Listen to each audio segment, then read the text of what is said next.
If you had tomorrow, if you got a $100 billion injection of funding into your research, what would be your 5, 10, 20-year plan to eradicate mosquito-borne disease? Well, I don't think you can necessarily eradicate mosquitoes, even if you have that, level of funding. Um, and I don't think I can spend that much money in whatever the lifespan that is ahead of myself. You But could spend it on whatever you want. You could well, build a spaceship right. and go to another So planet that has mosquitoes so and come so I will back. put a lot of that into education, Mm, Mhm. because if what we really want is to prevent people from getting dengue, for example. And again, you see mosquitoes flying around and no one really seems to bother.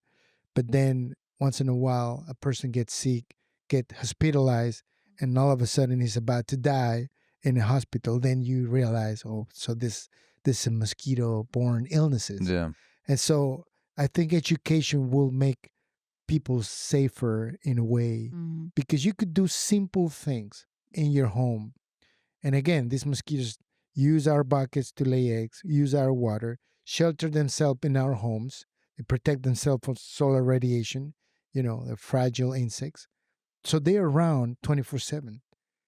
And so if you can make your home um, a worse type of environment for mosquitoes, you're already doing a lot. Mm, And so no one seemed to be thinking about the simple measures that you can apply so that people on an individual basis are safer in their mm. homes. So educating people to make it harder for mosquitoes to Exactly. thrive there or get in, whether it's using nets or manipulating the environment, doing something to just Right. make it a little bit harder for mosquitoes. Yeah. So going back to your question, so what I would try to do with that money is to use Panama as a experimental ground to really test whether or not we can diminish the risk of these diseases by doing several things: blocking their movement, their passive movement, making sure that the tire industry does not facilitate their dispersal, making sure that the insecticide that we use, instead of insecticide, find more sustainable ways to control these mosquitoes, educate people so that they can prevent them from getting bitten, and different sort of like uh, within one integrative approach, but different strategies. Find out if we can really decrease the number of dengue cases to a level where we don't worry, and then learn from that how we can do this in a sustainable way, in a cheap way. Like you Mm, don't have to put like using these fancy strategies, Wolbachia, transgenic yeah. mosquitoes that are really, really pricey, and then they're not really 100% effective. Yeah.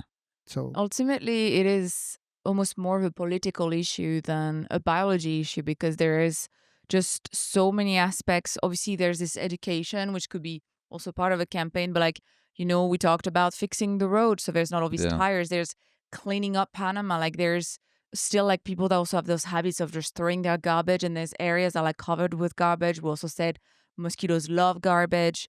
There's just like flipping buckets or anything, or even better if Yeah. you could just not leave them outside your yard because they need very little water to reproduce.